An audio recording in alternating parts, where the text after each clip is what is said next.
Welcome to part 2 of buying the best-selling smartphone on Amazon. I still can't believe which model it was. Amazon best-selling smartphones. And I'm gonna go for unlocked. Interesting. This is the Apple iPhone 8, 64 gigabytes, space gray, fully unlocked, renewed. It is my first experience with a renewed Apple product, a renewed product from Amazon, and I think it's my first experience with any renewed smartphone. I'm trying to remember right now. Renewed is another word for refurbished. I guess at some point people stopped liking the word refurbished and they went with renewed.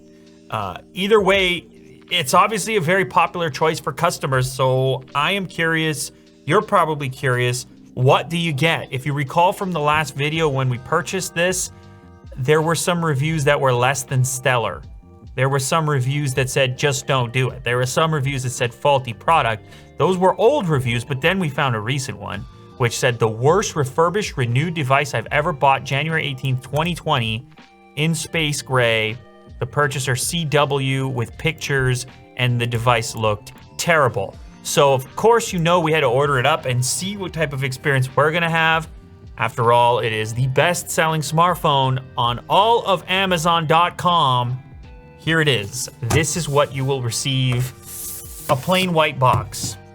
At this point, you would not know that was an Apple product. It's far from an Apple product unboxing experience, but this thing is under $200, 179 bucks. If you look over here, you see Apple iPhone 8 GSM unlocked, space gray, renewed. That's your only indication. It is a super plain white box.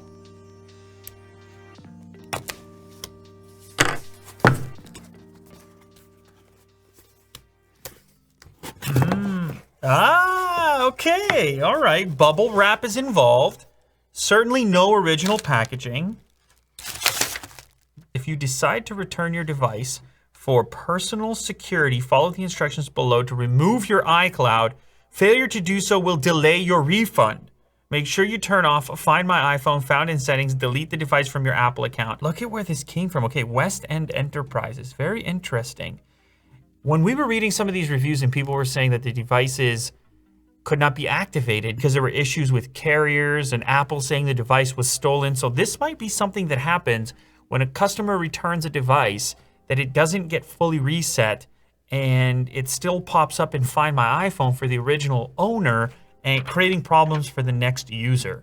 You can see how that would be an issue, and that's probably why we have this particular instruction in here if we did happen to return this.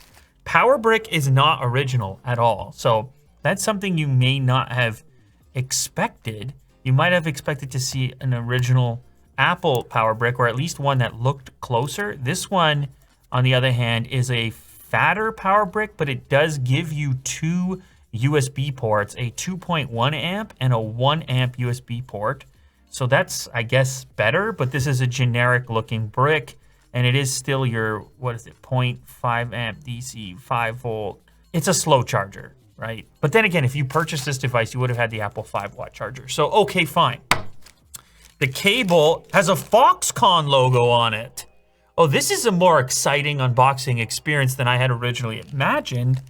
Straight from Foxconn. I don't think I've ever had a cable straight from Foxconn. Of course, Foxconn, the company, manufactures Apple products for Apple, but once it leaves the factory, it would normally have an Apple logo on it. But this looks like an exact version of Apple's cable, unlike the power brick. So that's weird. If you got the power cable from Foxconn, why don't you get the power brick as well? You're already dealing with Foxconn. You're already ordering from Foxconn. Anyhow, this is a typical Lightning to USB cable, which will plug into this power brick. Straightforward stuff. Not too much of a surprise. Now, this is the phone. The most generic unboxing experience possible. You're trying to save some cash, though. That's how you ended up here. Oh, this is weird. Program T-Mobile DRP. Serial number listed here. Apple A1905, iPhone 8, gray, 64 gigabytes. So I guess originally this was a T-Mobile device. It is currently being sold as unlocked at the moment. Double bubble wrap. And what kind of condition is ours going to be in? Oh. Pretty good condition? Definitely good condition. Can I spot any wear and tear? I think there was a case on this at one point. There's some little specks of dust and lint and stuff inside of the speaker grill. I can see a little wear and tear on the charge port as well. I can see the remnants of an old fingerprint there on the fingerprint reader. Old fingerprint remnants. So it is a weird thing with the renewed title. I mean, it's basically a used phone. Now, maybe if you got a refurbished device from Apple directly, they would replace certain parts that showed more signs of having been used. But this one is obvious to me that it has been used. Even if we look at the camera module here, and that's super hard to see, but you can see some dust particles living around the camera module. Now, this happens if you use the device and it's in and out of your pocket and you don't really care because it's your own dust and grime, but it's something that you're going to have to prepare yourself for if you're purchasing a renewed device straight off Amazon. Any scratches, some tiny little corner scratches. Again, it's going to be super difficult to pick it up. Right down here in this corner, I spotted a couple. They are micro, though. There. Tiny little scratches in the corner there. Hopefully you saw it. Look, if I was in the market for an iPhone, if I was in the market for a cheap iPhone, if I wanted to spend $179 on an iPhone, well, it's obvious where you end up. You know, you're here on Amazon and you may be concerned that you're going to get a piece of trash. This is not a piece of trash. It has some life left in it. I don't know if I would spend my $200 on a renewed iPhone myself, but it's better than this person had in their review. I mean, look at these pictures. This person's is legit scratched up. It wasn't even cleaned off. You can see the marks from where the previous owner's case was. And this one has some worse off kind of dents and damage to the aluminum on the outside of the phone, which I don't seem to have here. Okay, well, obviously we need to try and power it up and see what happens. So is there going to be a charge? Definitely. Oh, it does have a bit of a charge. We might not even need to plug it in with our third-party charger that was in the package.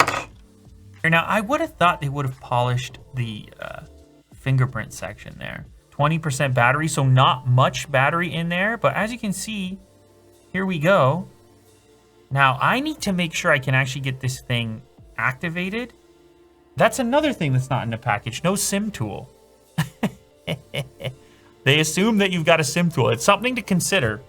All right, let's see if Touch ID is working as I touch the old fingerprint currently. Oh man, remember the Touch ID days? Wow.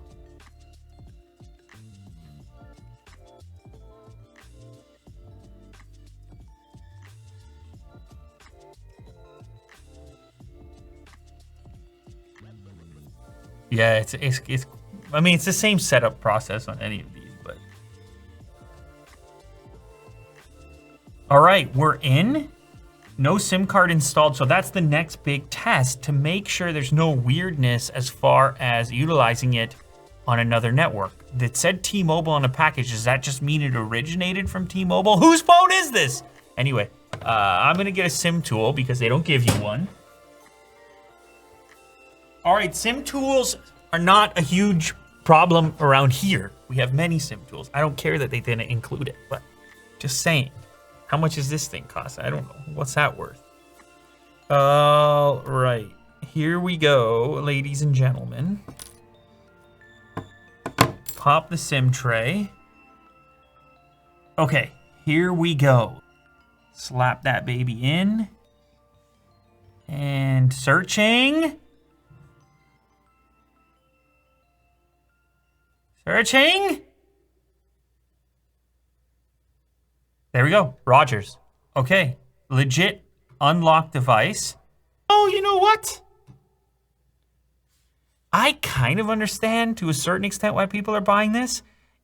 It's so much like the current model iPhone SE, right? It is pretty much the same phone, minus the fact that it's nowhere near as fast or snappy or powerful. But in a weird way, Apple putting out the iPhone SE as a new product gave new life to the old product, because you could carry this around and kind of still feel relatively modern, even though the phone is quite old. Well, at least quite old in the terms of a channel like this. I know a lot of people carrying old devices. In reality, what are you looking at? You're looking at half the price, less than half the price, to get an iPhone 8 compared to their new SE. So I understand that the processing power is not going to be there, the battery life's not going to be there, but for somebody who just knows they want a new Apple phone, I don't know, maybe they have an iPhone 6 or something, I'm still surprised that it's the #1 best-selling phone on Amazon, but it pretty much is as advertised. All right, now what about the camera? I'm sure the camera's half decent, but the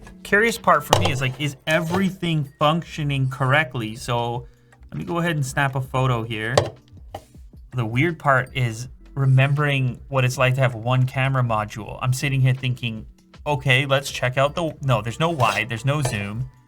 This is your standard shot. It's not half bad.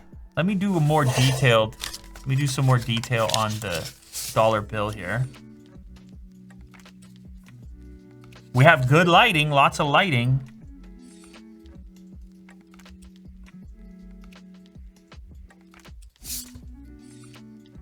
You know what? It goes to show you, even what they were doing back whenever the iPhone 8 came out, it was pretty good. It was pretty good. Half decent. And there's no weird pixel stuff going on. The sensor looks okay. I got no like weird dust or lens cracks or lens problems as far as the camera's concerned. I'll do a selfie as well. Let's see if the front-facing one is working properly. It's doing some beauty stuff to me, but that's always what happens. They really try to fix me up. But beyond that, okay, this one starts to look a little more dated, I suppose. You start to look at some beard hairs over here, and it gets a bit soft on the zoom in, on the crop. You're not dealing with a tremendous number of megapixels there. We've seen huge improvements since this device on the front-facing camera on other devices, but it's usable. I mean, you're living life. You're existing. And what about the speaker? Sometimes people get water and stuff trapped in the speaker and it won't perform properly. So let's test that out.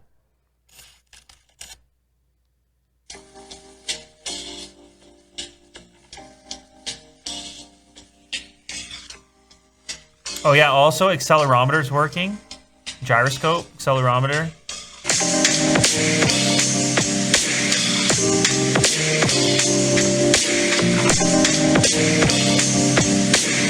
I mean, that's working. That's a working iPhone. Battery health, here we go.